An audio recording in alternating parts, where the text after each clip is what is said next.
alle sagen, ja, das ist wichtig, soziale Gerechtigkeit, Nachhaltigkeit, aber Evangelisation, da sagen dann zum Beispiel viele, das ist noch wichtiger, da geht's irgendwie um die Ewigkeit. Ja, und da merken wir schon, oh, das ist auch theologisch aufgeladen und da beginnen dann die Diskussionen.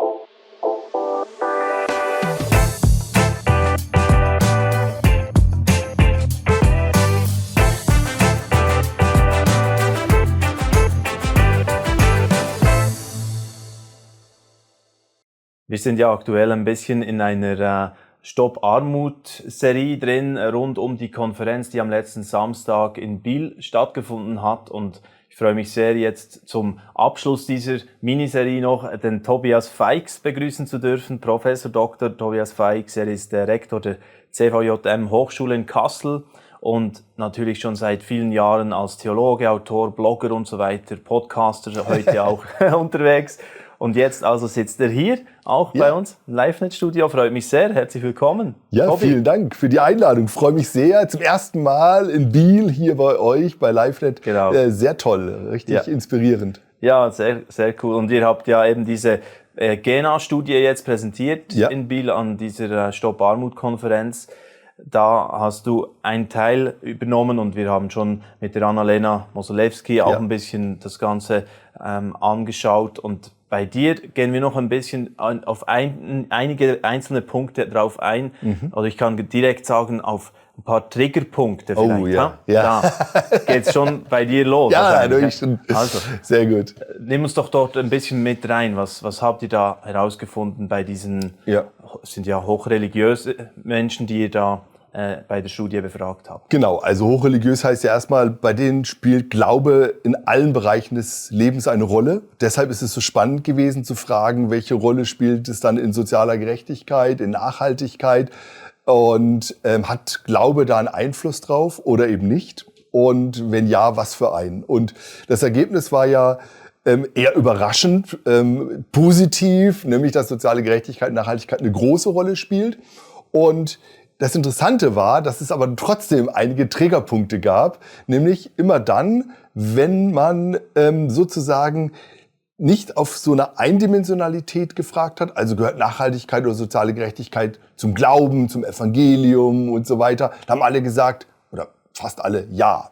Aber wenn man zum Beispiel gefragt hat, was ist denn wichtiger, Evangelisation oder soziale Gerechtigkeit oder nachhaltiges Verhalten, dann wurde es interessant und dann hat man gemerkt, ups, dann gehen die Werte runter und dann merkt man, dann kommt in so ein Gegeneinander rein.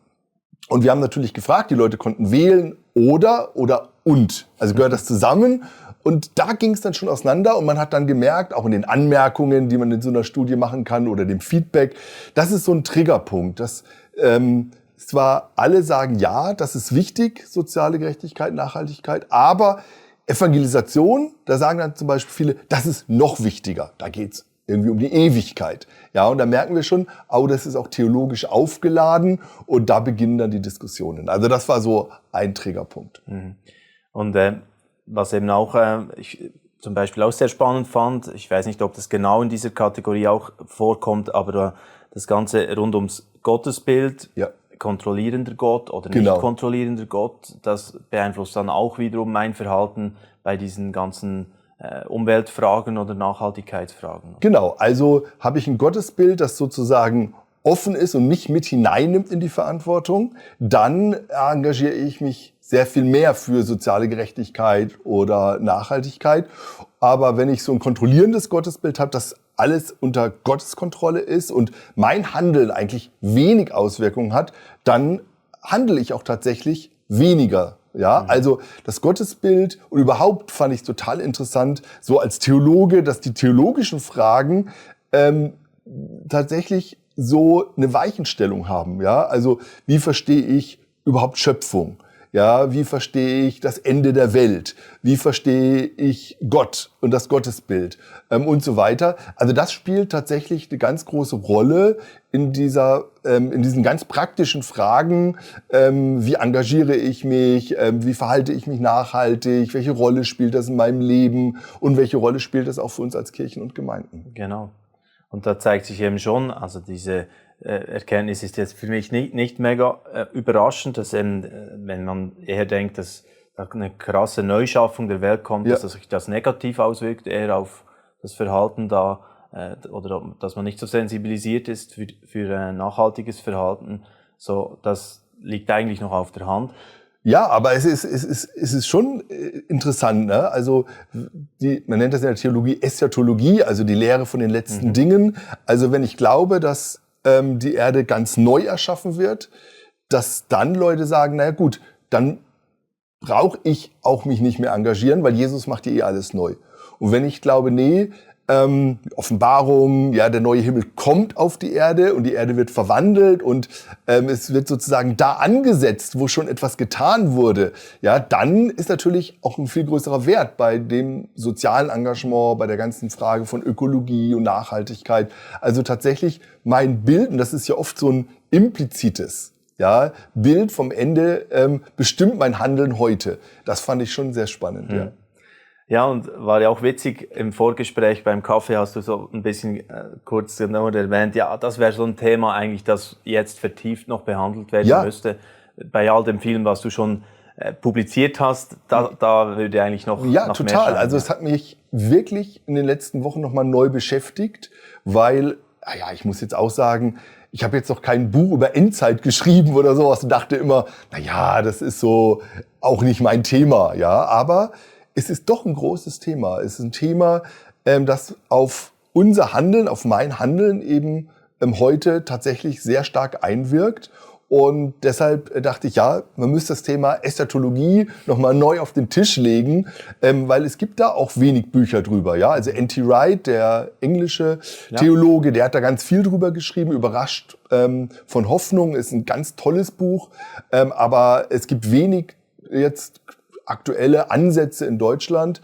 Und da dachte ich, ja, vielleicht wäre das doch mal hier. Vielleicht ist irgendjemand von den Hörerinnen oder Hörern jetzt motiviert und sagt, jawohl, ich nehme mich mit dem Thema mal an und frage auch diese Kausalität, ne, was hat das dann für eine Bedeutung heute und was heißt das dann für die Gemeindearbeit, weil das ist ja schon spannend. Das ist auch etwas, was zum Beispiel die Zukunftsforscher immer wieder stark beschäftigt, oder? Ja, genau. Ja. Aber okay, jetzt gehen wir in ein anderes Gebiet, das du tatsächlich schon sehr oft auch beobachtet hast oder untersucht hast, wenn es um zum Beispiel auch Jugend geht, auch jetzt natürlich als Hochschulrektor CVJM in Kassel. Die Frage auch, was kam da von den Altersgruppen genau raus? Da hat es von mir aus gesehen schon ein bisschen überraschende Erkenntnisse gegeben jetzt aus der Studie. Ja, also erstmal total überraschend war für mich, dass zum Beispiel die Ängste vor der Zukunft, auch da wieder das Thema Zukunft wichtig, da war die Hypothese, dass die Jüngeren viel mehr Angst haben vor ökologischen Katastrophen, für Klimawandel und so weiter als die älteren Generationen. Und das Ergebnis war aber nein. Also das ist ungefähr gleich viel, ja, so Angst und Bedenken und so weiter. Aber es ist kein großer Generationsunterschied da. Und das hat mich schon sehr gewundert. Ja, also alle Generationen machen sich da auch wieder Gedanken über die Zukunft. Und Klimawandel spielt für alle eine große Rolle. Ja, aber dann das mit dem Klimawandel war dann bei den Jungen doch ein bisschen wieder stärker, oder? Wenn man es dann differenziert, ja, dann ist, wenn man nur Klimawandel nimmt und nicht das ganze Bild, dann wird man sagen, da sind die Jungen, glaube ich, tatsächlich haben noch mehr Angst davor als die Älteren. Aber wenn man das ganze Bild sieht, also die verschiedenen ökologischen und sozialen Fragen, da ist es eher gleich. Und wenn man dann einzelne Sachen rausnimmt, da ist es dann sehr verschieden. Oder dann eben eher tendenziell, dass die jüngere Generation mehr Angst hat vor dem, was mit der Erde passiert, als die ältere. Ja, schön, dass wir eben bei dieser Gruppe der Bevölkerung jetzt bereit sind und wo du ja eigentlich schon, kann man fast sagen, seit jeher eigentlich dein Herz und dein Augenmerk stark darauf hast, was passiert mit der Jugend und die auch zu mobilisieren irgendwo oder auch für den Dienst dann, was ihr auch jetzt... Ja, also ich glaube, wir haben eine sehr interessante neue Generation vor uns an jungen Menschen, die hoch engagiert sind, die was bewegen wollen, aber, und das macht mir zum Beispiel auch ein bisschen Sorge, die oft auch fremdeln mit dem, was sie von ihrer Heimatgemeinde, von ihrer Kirche her mitbekommen haben. Das heißt, junge Menschen wollen was verändern, wollen sich engagieren, aber tun dies nicht mehr nur in Gemeinde. Ja, das ist ein Unterschied zu den Generationen vorher. Viele christliche junge Männer und Frauen, die haben sich sehr stark in Gemeinde engagiert. Das ist heute gerade bei dem Milieu der Hochreligiösen immer noch so, aber es wird weniger. Und das ist zum Beispiel etwas, was ich schon auch ein bisschen mit Sorge betrachte und gar nicht jetzt der jungen Generation da erstmal irgendwie den schwarzen Peter zuschieben würde, sondern den Kirchen und Gemeinden und frag, Mann, wo könnt ihr bessere Plattformen bieten? Ja, die neue Themen, Räume, neue Räume und auch die Themen, die die Jungen interessieren, mehr reinnehmen, weil das war schon auch so mein persönlicher Triggerpunkt in der Studie, dass die Themen wie Ökologie und Schöpfungsspiritualität in den Kirchen und Gemeinden kaum vorkommen. Ja, also da gibt's schon einen Abbruch und das merken natürlich junge Menschen, wenn es für sie in ihrem persönlichen Glaubensleben eine hohe Relevanz hat und dann kommt's aber wenig oder kaum in Gottesdiensten vor. Ja, ich glaube 6% haben gesagt, es kommt im Lobpreis vor. Aber wir wissen, Lobpreis spielt für junge Leute eine ganz zentrale Rolle, aber da kommen die Themen nicht vor und da gibt's dann doch Risse. Und da, glaube ich, ist es wichtig, dass wir schon auch gerade als Ältere genau hingucken und was können wir da tun und wie können wir diese Risse auch wieder heilen, so dass wir generationsübergreifend Kirchen und Gemeinden bauen können, weil das ist die Zukunft, das glaube ich ganz fest. Mhm. Genau, und da denke ich gleich an das eine Buch Generation Lobpreis, was du ja auch herausgegeben hast, schon mal, auch mit so einem Forscherteam. Das war wahrscheinlich bei mehreren jetzt so Themen bereits im ähnlichen Umfeld, oder? Auch schon mit Empirika da jeweils. Genau. Ja. Also wir haben uns ja so ein bisschen eine Forschungslücke gesucht, sage ich mal, weil wir als kleine CVM-Hochschule jetzt nicht diese Millionenbudgets haben, die manchmal größere Universitäten haben und haben da eben diese Gruppe der Hochreligiösen uns vorgenommen und haben die jetzt aus unterschiedlichen Blickwinkeln beleuchtet, also wie sieht Erziehung aus, wie leben Jugendliche, oder wie Singles, Singles, auch, genau, ganz spannende Studie. Wo unterscheiden sich jetzt christliche Singles von säkularen Singles? Wie reagieren Kirchen da drauf? Singles ist zum Beispiel eine Gruppe, die in vielen Kirchen und Gemeinden völlig vergessen ist. Also die kommt einfach gar nicht vor, weil es ein normatives Leitbild Familie gibt. Ja, und ich bin total für Familie. Ja, ich liebe Familie, habe Familie und finde das total wichtig. Aber es ist eben spannend, dass unsere Religionsstifter, Jesus und Paulus, beide Singles waren. Ja, und Familie im Neuen Testament gar nicht so gut wegkommt. Ja, sondern das Reich Gottes sozusagen immer davor gestellt wird. Und diese Gruppe der Singles, aber in vielen Kirchen und Gemeinden gar nicht vorkommt. Ja, und dann sogar viele christliche Singles sagen, sie fühlen sich da benachteiligt, ja, und stigmatisiert und weniger wert. Und erst wenn man verheiratet ist oder als Frau ein Kind bekommen hat, dann ist man sozusagen eine vollwertige Christin und Frau. Und das geht natürlich gar nicht, ne? Und es ist auch nicht biblisch. Und genau, solche Studien machen wir immer wieder, um auf der einen Seite zu gucken, wie ist die Realität, wie ist die Wirklichkeit, wie leben wir unseren Glauben? Und aber auch aufzuzeigen, was läuft gut. Also zum Beispiel, mal was Positives zu sagen, in der christlichen Familie, ganz viele Eltern haben ein ganz tolles Bild von Elternschaft, von Muttersein, von Frausein, von Kindererziehung. Es hat eine hohe Priorität, hohe Bindungskraft. Also es gibt dann immer wieder ganz tolle Ergebnisse, aber eben manchmal auch gucken wir so ein bisschen in die Schatten rein, was wird manchmal vielleicht auch vergessen. Ja, und das finden wir ganz wichtig, da mal reinzugucken, damit wir es auch nicht so idealisieren und über die Köpfe der Menschen irgendwie den Glauben hinwegfegen sozusagen.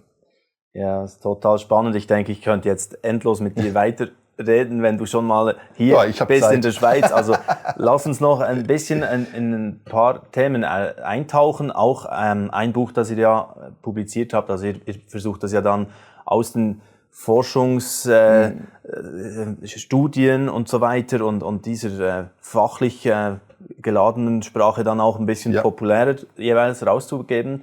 Da habt ihr das Buch Warum ich nicht mehr glaube auch mal rausgegeben. Ja. Und das fand ich auch extrem wichtig, einfach das mal anzuschauen, was führt denn dazu, dass jemand nicht mehr glaubt. Und ja, können wir vielleicht, das waren so irgendwie 3 oder 4 Punkte, die Moral oder Genau, also das war erstmal auch, das war eine sehr spannende Studie und auch eine sehr Studie, die so ein bisschen wehgetan hat. Also wir haben ja Leute interviewt, die mal sehr stark geglaubt haben, die engagiert waren in Kirche und Gemeinde und die dann aus irgendwelchen Gründen nicht mehr glauben konnten oder wollten. Und mit denen haben wir Interviews gemacht und haben sie erstmal einfach gefragt, warum das so ist. War ganz biografisch. Man hat erstmal eine Frage gestellt, und die haben eine Stunde erzählt oft und dann hat man ein längeres Interview gemacht. Und das ist sehr unterschiedlich, die Gründe. Ne? Also du hast es gerade angesprochen, bei manchen sind es moralische Gründe, dass sie gemerkt haben, so wie sie leben, das wird in ihrer Gemeinde nicht akzeptiert. Also da ging es von was ziehe ich an, gerade als Frau, wie verhalte ich mich, wie lebe ich meine Sexualität und so weiter. Und das hat dann Leute sehr stark verletzt, dass sie aus Gemeinde da ausgegrenzt wurden und so weiter. Und dann sind sie eben aber nicht nur aus der Gemeinde ausgestiegen, sondern das sozusagen ganz vom Glauben weg, weil sie das auch nicht mehr differenzieren konnten, dass wenn Christinnen und Christen sie so stark verletzen, dass das dann vielleicht Gott anders sehen könnte, sondern das wurde so miteinander verwoben. Es gab aber auch ganz andere Gründe, zum Beispiel intellektuelle Gründe. Also dass man das, was man an Gottesbild hat, nicht mehr mit dem zusammengebracht hat, was man in der Wirklichkeit erlebt hat. Ja, also so klassisch das Gottesbild von einem liebenden Vater, der immer für mich da ist und alles für mich tut. Aber dann erlebe ich, dass mein Partner tödlich verunglückt, mein Kind, ich sehr stark krank werde und ich mich frage, wo ist Gott denn? Ja, also man wird das in der Theologie so die Theodizee-Frage auch nennen. Und dann gab es Leute, wo das auch gar nicht so schmerzhaft war, sondern die einfach so ausgefadet sind. Also kommen so christliche Erziehung, waren in der Gemeinde, haben immer mitgemacht und sind dann zum Studium in eine neue Stadt, waren dann nicht mehr in der Gemeinde, haben dann aufgehört, Bibel zu lesen, zu beten und haben irgendwann gemerkt, ach, mir fehlt eigentlich gar nichts. Ja, und haben dann irgendwie so ein letztes Abschlussgebet ihres Glaubens. Ja, wirklich. Das Feuer war der Loschen sozusagen. Ja, wirklich. Und das so einen Abschluss gemacht. Ja. Also da gab es so unterschiedliche Gründe, die wir dann geklustert haben in diesen biografischen Geschichten. Und das war schon sehr interessant und auch manchmal sehr leidvoll zu sehen, wie Leute über Jahre sich auch dann von ihrem Glauben loslösen müssen. Ja, und gerade die Leute, die so, sag ich mal, so moralische Gründe hatten, sehr viele Verletzungen auch mitgebracht haben, was Jahre gebraucht hat, dass das wieder heilt. Ja, also und da gab es auch nicht nur sexualethische Fragen, sondern es gab auch zum Beispiel eine große Kategorie, ich würde mal sagen, geistlichen Druck bis geistlichen Missbrauch. Also dass im Namen Gottes, im Namen der Bibel über Leute gesprochen wurde und sie das aber dann gemacht haben, aber es war sozusagen gegen ihr Leben. Also sie mussten dann Dinge machen, bestimmte Verhaltensweisen oder geistlich wurde ihnen gesagt, die Bibel sagt, du musst es so und so machen. Und sie wollten das eigentlich nicht, aber haben sich dann nicht getraut und man darf dem Leiter nicht widersprechen und dann hat das Konsequenzen gehabt. Und das waren schon Geschichten, die auch echt unter die Haut gingen und wo es, glaube ich, gut war, dass wir die auch mal hören, auch wenn sie wehtun, um dann davon zu lernen. Weil manchmal geschieht sowas vielleicht sogar mit Absicht, aber manchmal auch gar nicht, sondern die Gemeinschaft bildet ja auch immer so manchmal Regeln, die gar nicht irgendwo aufgeschrieben sind, aber die sich mit der Zeit so ergeben und die können ganz schön verletzend und ausgrenzend sein für Leute, die vielleicht neu dazukommen oder die dann da nicht mehr reinpassen. Ja, also es ist schon faszinierend, wenn man eben jetzt dir auch zuhört, weil man merkt, bist du unglaublich produktiv, oder? Mit deinem Team zusammen. Also genau, also einmal würde ich sagen, genau, also ich würde auch sagen, mehr Stunden als ja, wir haben ein tolles Team, ja, du hast ja schon mit Annalena gesprochen, Tobias Künkler, mit dem ich das Institut leite. Oft, ja. Und an jeder Studie sind meistens so 5, 6 Personen dann für 3 Jahre dran und wir veröffentlichen dann auch zusammen und von daher alleine könnte das überhaupt niemand machen und das wäre auch gar nicht gut, weil wir ja auch in einem Team oft unterschiedlicher Meinung sind und unterschiedliche Leute haben, unterschiedliche Theologien, aber auch Männer und Frauen oder jetzt Psychologinnen und Theologen oder Soziologen. Das ist uns immer sehr wichtig, dass das schon von Anfang an auf einer breiten Grundlage steht. Dann gibt's immer einen Beirat, der das Ganze dann auch theologisch begleitet oder fachlich begleitet, der dann auch aus Freikirchen und Kirchen kommt, so dass wir unterschiedliche Blickwinkel haben. Weil das ist gerade für empirische Umfragen total wichtig, weil wenn die Fragen mal raus sind, kann man nichts mehr ändern. Und der Fragebogen, der muss absolut objektiv und gut sein, damit da keine Fehler drin sind. Deshalb ist uns das so wichtig, dass wir da auch immer in Teams arbeiten und auch eine gute fachliche Beratung haben.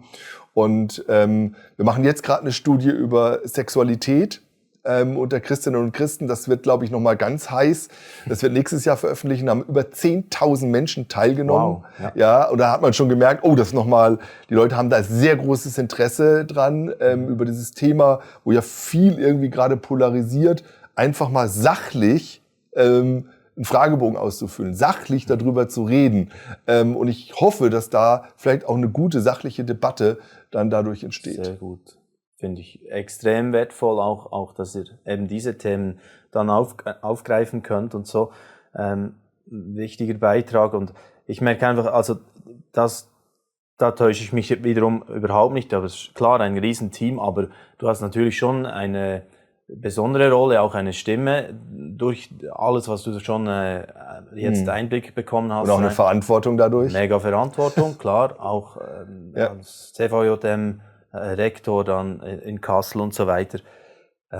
Was ist so das, wenn du in unsere Szene schaust, wie könnte man einfach mal Deutschland, Schweiz vielleicht nehmen oder den deutschsprachigen Raum? Worunter leidest du so ein bisschen, wenn du das beobachtest oder vielleicht auch wieder etwas Schönes, darf auch kommen wieder. Also ich glaube schon, das, wo ich so ein bisschen leide oder was sich so in den letzten Jahren schon noch mal verändert hat, der Ton ist rauer geworden unter Christinnen und Christen. Das ist ein bisschen verrückt, weil wir ja so eine institutionelle Säkularisierung haben. Und wir merken, wow, wir als Christinnen und Christen, unser Einfluss schwindet und eigentlich müssten wir mehr zusammenarbeiten in unserer Pluralität und Unterschiedlichkeit, den Leib Christi sozusagen in seiner Buntheit abbilden. Aber da gibt's schon gerade in den sozialen Medien immer mehr Grabenkämpfe und das macht mir schon Sorge und das finde ich auch nicht gut und da, glaube ich, müssen sich alle verschiedenen Gruppen an die eigene Nase fassen, wo polarisiert man um der Klickzahlen und wo geht's tatsächlich um eine inhaltliche Debatte. Weil natürlich, das müssen wir sollen theologisch diskutieren. Wir dürfen unterschiedliche ethische, theologische, glaubenspraktische Meinungen haben. Das finde ich sogar richtig und gut. Aber die Frage ist, wie gehen wir um? Also was eint uns? Ist es die Ethik, die Theologie, die Glaubenspraxis? Nee, am Ende eint uns Christus.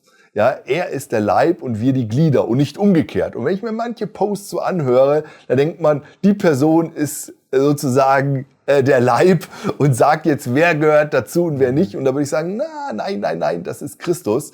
Christus ist der uns zusammenhält. Auch in Unterschiedlichkeit, ja. Und da müssen wir manchmal ein bisschen aushalten. Das gilt für alle. Aber ich glaube, dass es gerade in der Zeit, die nächsten Jahre auch noch kommen wird, wichtig ist, dass wir das lernen, so eine Ambiguitätstoleranz zu haben, also auch mal Unterschiede auszuhalten und trotzdem sagen, ja, wir sind gemeinsam fröhlich unterwegs als Jesus-Nachfolgerin und Jesus-Nachfolger, auch wenn wir in bestimmten Dingen anderer Meinung sind. Und die dürfen wir auch sagen und da diskutieren wir auch. Aber das tun wir mit einem guten Ton, ja, und das tun wir sachlich und nicht persönlich und haben wir wenn man den Leuten gleich den Glauben schreibt, ja, in einem ersten Post von irgendwas, was soll denn da noch kommen? Ja? Also ist ja irgendwie die Diskussion schon vorbei. Von daher würde ich mir da wünschen, ein bisschen mehr Sachlichkeit und ein bisschen mehr Miteinander und auch das betonen, was wir vielleicht auch gleich haben mit den unterschiedlichen Denominationen und Frömmigkeitsstilen, weil das ist ja schön, dass der Leib Christi so vielfältig ist. Ja, da haben wir definitiv einen Wunsch gemeinsam so auf dem Herzen. Also da kann ich nur absolut das fett unterstreichen, was du jetzt alles gesagt hast. Und auch im letzten Teil finde ich wichtig. Und ja, da hast du wahrscheinlich ein Mandat auch für Rücken immer wieder zu bauen. Und auch selbst kritikfähig bleiben. Also ich glaube, das ist ja gerade, du hast ja gesagt, wenn man dann viel unterwegs ist in den sozialen Medien oder veröffentlicht, man hat eine gewisse Position und ich habe dann so gesagt, eine gewisse Verantwortung auch. Und ich glaube, das müssen sich alle fragen, welche Verantwortung habe ich und wo muss ich meine Meinung auch hinterfragen? Ja, wo ist Kritik auch notwendig? Und das sollte uns alle demütig halten, weil es geht am Ende ja nicht um uns, sondern es geht am Ende um das Reich Gottes, das verherrlicht werden soll. Es geht am Ende um Christus, der angebetet werden soll und nicht auch um keine Studie, um kein Buch, um kein Social-Media-Post, um nichts. Ne? Und ich glaube, da dürfen uns die Maßstäbe nicht verloren gehen. Ich glaube, das ist echt wichtig. Ja. Wow, es war auch für mich jetzt wirklich eine Freude, einfach dich mal persönlich zu treffen, ebenfalls. Dich kennenzulernen. Tobi, schon sehr viel gelesen, sehr viel gehört auch von dir und genau, freut mich sehr, einfach weiterhin zu beobachten, dann wieder wahrscheinlich mehr aus der Ferne, was ihr alles noch vorhabt mit dem Forschungsteam auch von Empirica und so weiter. Wir kommen gerne mal wieder her. Die nächste Studie, nächstes Jahr Sexualitätsstudie, dann wieder hier. Also, alles klar, abgemacht. Herzlichen Dank, Tobi Feix. Ja, ich bedanke mich ganz herzlich. Genau. Ja, und wie schon erwähnt, fanden ja schon andere Gespräche statt, jetzt vor dem jetzigen mit dem Tobi Feix, wo wir ein bisschen dann auch abgedriftet sind, weg von der GENA-Studie oder von der Stopp-Armut-Konferenz, aber war ja auch einfach völlig spannend, einfach mal mit Tobi ein bisschen über diverse Themen, die da auch kulturell eben relevant sind in der jetzigen Zeit zu sprechen.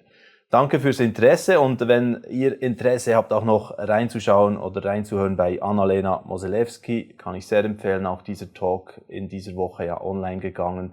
Da geht es dann noch stärker um die Studie. Und jetzt wünsche ich noch einen ganz schönen Tag. Bis bald wieder. Tschüss.